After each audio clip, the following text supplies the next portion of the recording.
Muted. Hi, welcome to the Federal Aviation Administration's live webinar for public safety agencies on starting a drone program. I'm Mike O'Shea, and I'm a program manager in the Safety and Integration Division of the Unmanned Aircraft Systems Integration Office. My primary job, based on my more than 30 years of public safety experience, is to work with public safety agencies as a resource to their UAS program. In this webinar, we're going to discuss the importance of developing a UAS plan, how to select which FAA rule or rules to operate under, some of the steps you'll be required to take in order to fly, how to get FAA required authorization or waivers in order to accomplish your mission, and most important, resources to support your UAS program. And then at the end of the presentation, we'll take a short break, and I'll be joined by Steve Pansky, and we'll answer some of your questions live. We now know that drones are reinventing industries, creating new ones, and bringing benefits to public safety. We know that drones can be the right addition to your airborne assets and a cost-effective alternative to manned aviation. It is important to note that the primary mission of the FAA is the safety of the national airspace. That means ensuring safety of manned aviation in the air, as well as protecting people on the ground by ensuring the reliability of aircraft. So some basic things to consider as you start your UAS program. Before you purchase a drone, think about how your agency plans on developing your drone program. And don't do that necessarily based on another agency's experience, because while what they're doing may be really good, it may not be specifically what you want to do in your program. You want to develop a plan and engage with your community so that they understand how you intend to use drones, and that is really, really important to the success of your program. We'll talk a little more about this in a little bit. And remember, the most important thing is the mission must drive the technology, not the technology drive the mission. And what that essentially means is when you develop your program, you want to make sure you have your mission in mind and buy the technology to support that mission, and not buy the technology, the drone, and then try to find a mission to support the technology. So one of the things when you're going to start is you're going to develop a plan. And in that plan, you're going to develop a concept of operations. And this can be changed, it can be updated based on what you've discovered, that how you operate your drone. But you're going to have goals, tactics, policies, the participants and stakeholders' responsibilities, and specific operational processes. The next thing you're going to do is sort of an assessment of the technologies. And it's just not buying the drone, but it's also looking at the payloads too that you're going to attach to that drone. So if you buy a drone that only has a daylight camera on it and you need to do nighttime operations, it's probably not the right drone for you. If you have a drone that allows you to adapt payloads so you can put a nighttime camera on there, it might be the right drone for your program. And the next thing you're going to look is the cost-benefit analysis of your program. A lot of people say, well, drones are inexpensive. I can buy one for $1,000 from, off the shelf of some local store. But what you don't realize is when you buy that drone, you're actually taking somebody out of that patrol car, off the fire truck to operate that drone. And that may impact or hinder your current operations. So you have to look at, do an assessment whether or not the cost benefit is actually there using that drone. And sometimes it's not. The next thing is community engagement. This is really, really important. And we're going to talk a little bit about this, but we'll come back and address a little bit more, hopefully, in the questions and answers. One of the things you want to do is educate your community on the benefits of your operational controls of your drones and how you're going to use the drone. What we like to tell people, it's important to tell your community that you're only going to operate a drone two ways. First way is for training. The second way is a defined incident perimeter. And that's all you're ever going to do. And that defined incident perimeter can be, a fire scene. It can be a high-risk warrant scene. It can be filming a natural disaster. But that's all you're going to operate, is one for training and two at a defined incident perimeter. It's also important that you not only tell your community this, but you tell your agency this too. When your officers, fire officers, police officers are out talking to the general public, you want to make sure the message of how you're going to operate these drones is clear to them so they can express that back to the community that you serve. And the last thing is we're going to talk about, make sure that you comply with local ordinances besides the federal ordinances that are involved with operating an unmanned aircraft system. So we're going to talk about the two ways to operate a drone as a public safety agency. One, you can fly as a civil operator with a remote pilot certificate under Part 107 with an aircraft that weighs less than 55 pounds and it operates below 400 feet above ground level. Or two, you can fly strictly as a Part 91 public aircraft operation, where you're issued a certificate of waiver or authorization, better known as a COA. So part of this process is going to require some kind of FAA approval. And our approval of your program will depend, of course, you'd like to hear that from the federal government, but it does. It depends on your type of aircraft that you want to operate, how much it weighs, how fast you're planning on operating the aircraft, what speed it goes at. You're also going to talk about the nature of the mission. Are you planning on using this aircraft just to go up and down? So you're going to go up and you're going to use it as a situational awareness tool? Or are you going to want to fly at great distances so you can look for, forest fires or wildfires? Those are things we need to know when we look at approvals. And the last thing is we will need to know the location you want to fly and the altitude where you want the flight to take place. The location can be in, controlled airspace, around a Class B airport, a Class C airport, Class D airport, Class E surface airport, or it can be in a temporary flight restriction or a restricted flight zone. So it's important we have that information so we can make the best determination in order to assist you with your operations. So let's first take a look at Part 107. So flying under Part 107, you will be authorized to fly daytime visual line of sight operations of a small UAS weighing less than 55 pounds at or below 400 feet above ground level in Class G airspace within the entire United States.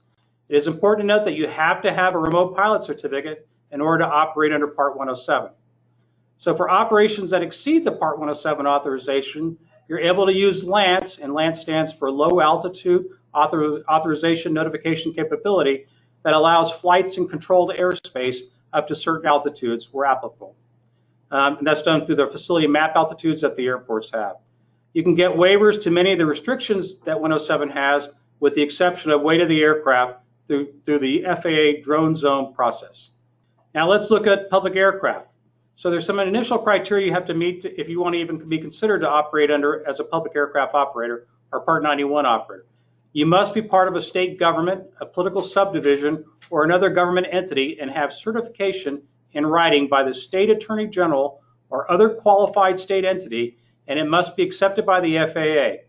Leased aircraft must also meet FAA rules. 2, the aircraft must be either owned or be leased to the public agency who is operating under the certificate of authorization. And 3, your mission must be a governmental function. And that's any activity undertaken by government, such as national defense, intelligence missions, firefighting, search and rescue, law enforcement, aeronautical research, or biological or geological resource management. And the mission is not flown for commercial purposes. In other words, you can't be reimbursed for the flights you're going to take. Another thing we try to tell people is sort of the difference between 107 and an entirely governmental mission is you have to think, is it something only the government would do? A good example is if you want to operate your drone and do a demonstration for an elementary school kids, you can do that under Part 107, but you can't do that as a public aircraft operator, because that is not an entirely governmental mission.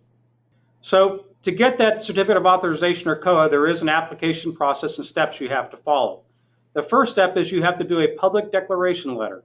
And what this does is you send this to the FAA. We do have some criteria and guidelines that we can provide assistance on that on.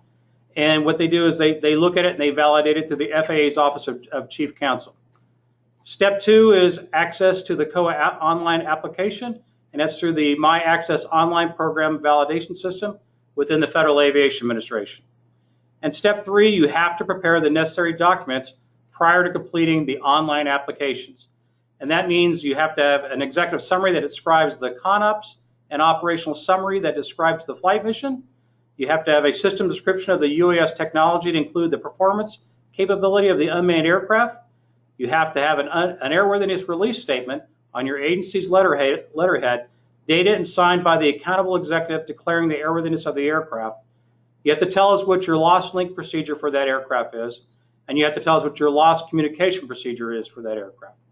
So we are often asked about public aircraft operations and flight aircrew qualifications. You know, under Part 107, you're required to have a remote pilot certificate and be certified by the FAA to have that. But under public aircraft operations, you're not required to do that. And basically what we tell you is that you're required to come up with your own qualification program, your own training program. And it's important to recognize that while the FAA does not mandate how specifically you do your program, it is important that you have a program in place. And what we like to tell people is that the minimum requirement for anyone to fly a UAS under Part 107 is a remote pilot certificate, and you would hope that public safety, since we hold ourselves to a little higher standard, would also have that certification as well, even if they're flying as a public aircraft operator. So what program is right for your agency? And of course, I know you hate to hear this, but the FAA response is, it depends. So let's talk about several ways you can operate in the National Airspace System. First of all, we talked about a remote pilot certificate under Part 107. That ability to do non-governmental functions. You get waivers that allow increased operations. It allows you to fly in Class G airspace in daylight conditions up to 400 feet, as opposed to operating as a public aircraft operation. So public aircraft operation gives you some benefits that you automatically get night flights with your certificate of authorization, and you get the limited ability to fly over people in case of an emergency. And under public aircraft operations, you initially get what we call a blanket Class G public COA, which is basically you can fly in Class G airspace anywhere in the United States. And then if you have specific airspace issues in your jurisdiction that we need to look at, we can issue what's called a jurisdictional COA, or certificate of authorization, that actually where we go into your airspace and make the coordination to see whether you can fly, and if you can, to make the coordination to make that happen. The last way you can fly is a special governmental interest, or emergency COA. And what this is if you have a Part 107 license, or if your agency has a COA, you have the ability to contact our Systems or Operations Support Center, which is open 24/7, 365 days a year, and they can give you the ability to fly in case of an emergency just about anywhere in a very quick manner so that they can support your public safety mission. It's a very effective process. So we're going to talk a little bit about resources. We have people here within the FAA, obviously, who are here to help you. We have a team specially dedicated to working with our public safety partners. You have me, you have Steve Pansky from AFS, you have John Meehan, and you have Dave Baer. And you also have other entities within the FAA that provide support through the different lines of business. And also we have what we call the LEAP Special Agents, which is Law Enforcement Assistance Program, that what they do is they support. You can also look at some of the websites there that we provided, and of course these PowerPoints will be available later, and use those to get more information for your UAS program. So you also have the ability to stay connected. Things change, technology changes, and basically in UAS technology changes almost daily. And so it's important to stay connected to get updates to figure out what's going on. You can connect with us on social media and share information with your colleagues in the public. And it's also important to look at some of the public safety forums out there that deal with UAS to see what your fellow public safety agents are doing and some of the lessons learned that they have found by operating drones. So today's presentations, you'll be able to find this at this website. And again, this PowerPoint presentation will be available. So before we take a quick break and come back to answer your questions, I want to thank the people who work behind the scenes to make these webinars happen. And I don't know if you realize this, but it's just not me in a room and some people operating a camera. We have a whole room and a whole team of people who have subject matter expertise in all the different issues in aviation so that we can answer a wide, broad area of questions that may come to us. But I especially want to point out the social media team of the Office of Communications who've done really awesome work putting these webinars together. The flight standards folks who've been working on this, General Counsel, Aviation Security, Air Traffic Organization, and obviously we want to thank your participation in this process because your feedback sort of drives on how we do these programs and what kind of webinars we provide.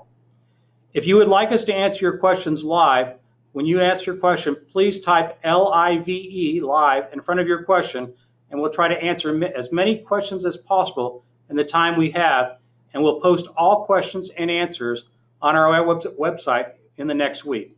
So right now we're going to take a quick break and be right back to answer your questions.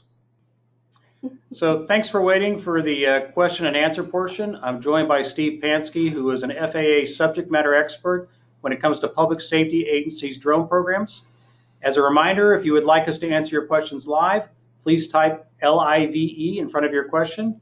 And while we're waiting for your questions to come in, Steve, I thought we could talk a little bit about the importance of community outreach. Yeah, that's a great topic we need to talk about because we found that with most public safety agencies, whether it's fire or police, bringing your community in early in the process will really provide you with benefits in the long run so that your community understands what is the mission that you're going to use the UAS for and how will that work to support their community.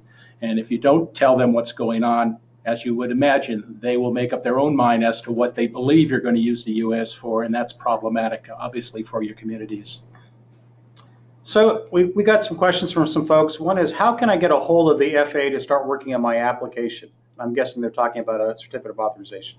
Sure. What we do recommend you do is send an email to uashelp@faa.gov and just identify that you are a public safety agency, and the UAS Help Desk will connect you directly with us or with someone in our organization that can answer any questions you may have.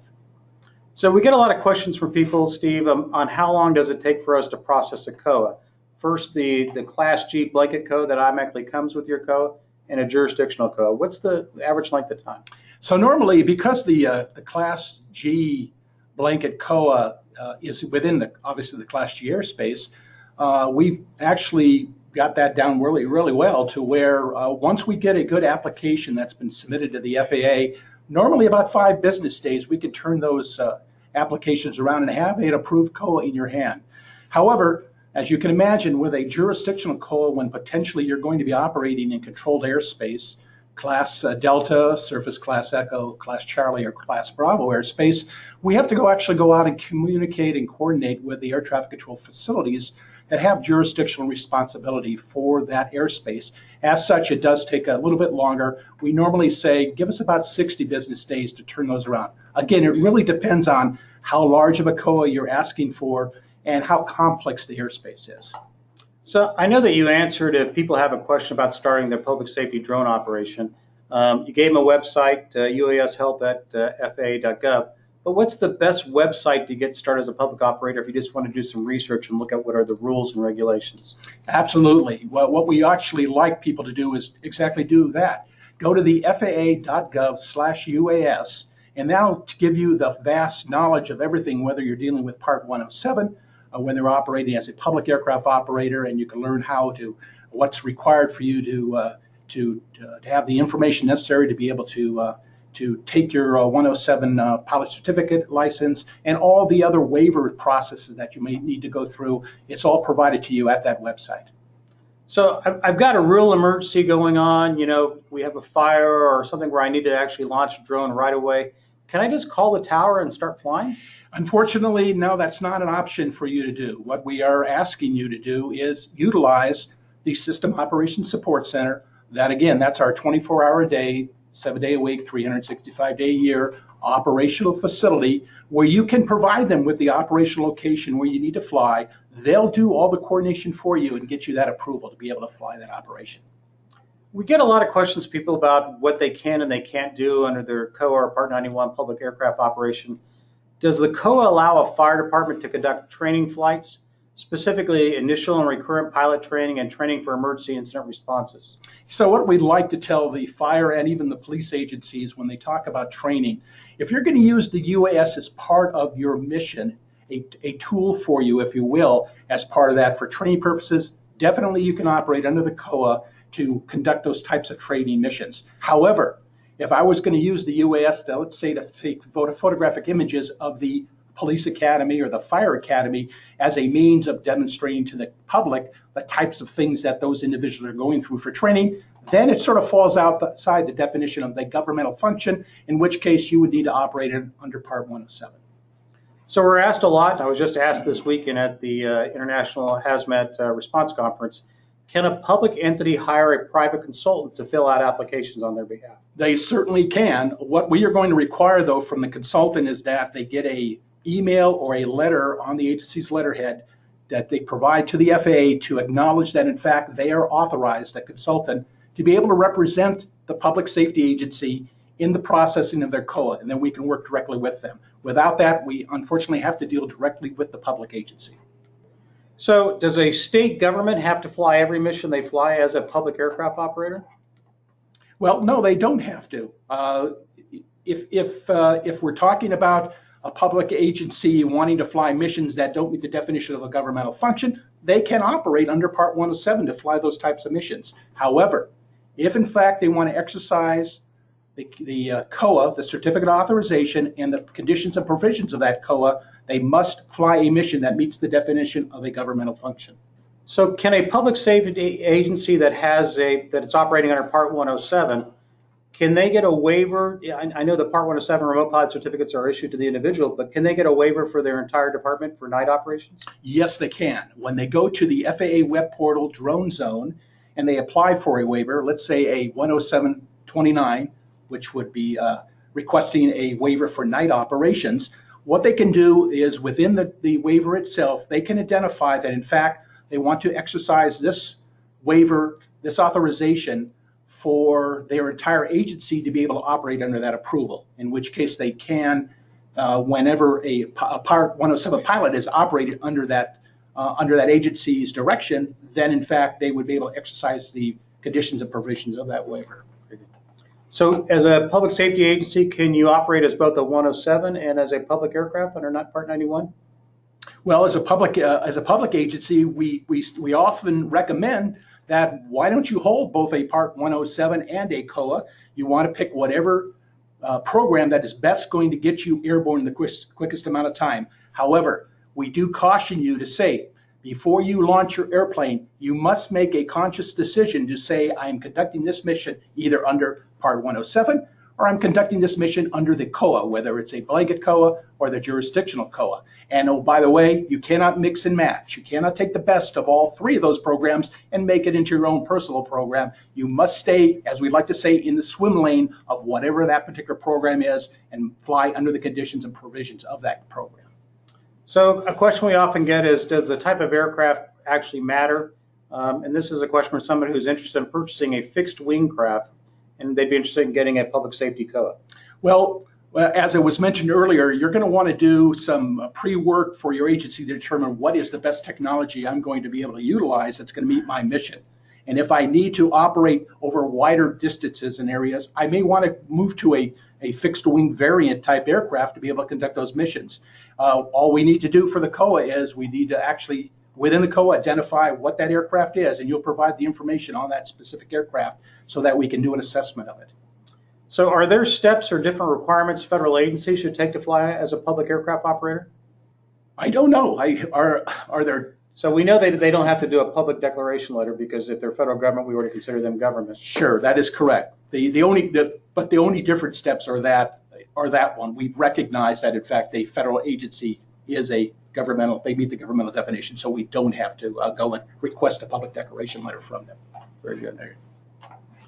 So one of the you answered the question about the fire department was asking about using the aircraft for training, and you talked about it was okay to train with the drone for fire responses. But can they actually train their pilots with the aircraft under their public aircraft operation? Yes, they can, definitely. Okay. So we're running through these quite quickly, aren't we? So we talked a little bit about the public declaration letter. Let's speak a little bit more in detail about that because we usually have quite a few questions that come up about the public declaration letter and what is the contents, what needs to be in that document. And what we like to tell people is probably three major components to it. One is that the entity that's making the declaration, an attorney, whether it be a city, county, state attorney's office that's making the declaration, will provide the appropriate state statutory citing that declares that that entity is qualified to operate as a public aircraft operator, a political subdivision of the state.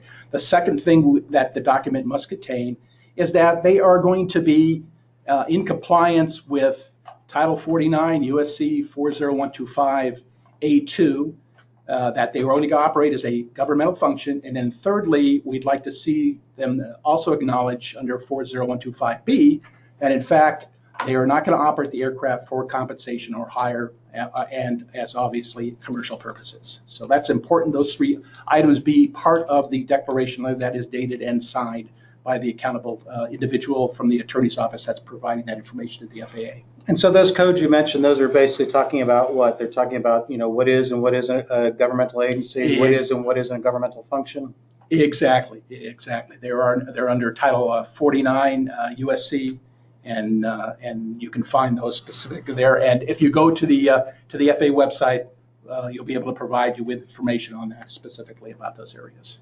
So somebody has asked, can one apply the emergency COA through the LANT system or the low altitude authorization notification capability?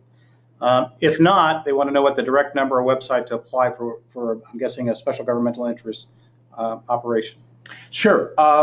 So as far as LANTs goes, there is not really, if you say emergency approval through LANTs, LANTs is actually set up to provide you with a very specific parameters on when you can and cannot fly. If in fact you enter the application in LANTs and it advises you that you are not authorized to fly at a specific altitude or a specific location at a specific altitude, then you would have to go to the System Operations Support Center and request a special governmental interest to be able to get approval to fly within the controlled airspace. If you would, you go to the FAA website, FAA.gov/UAS.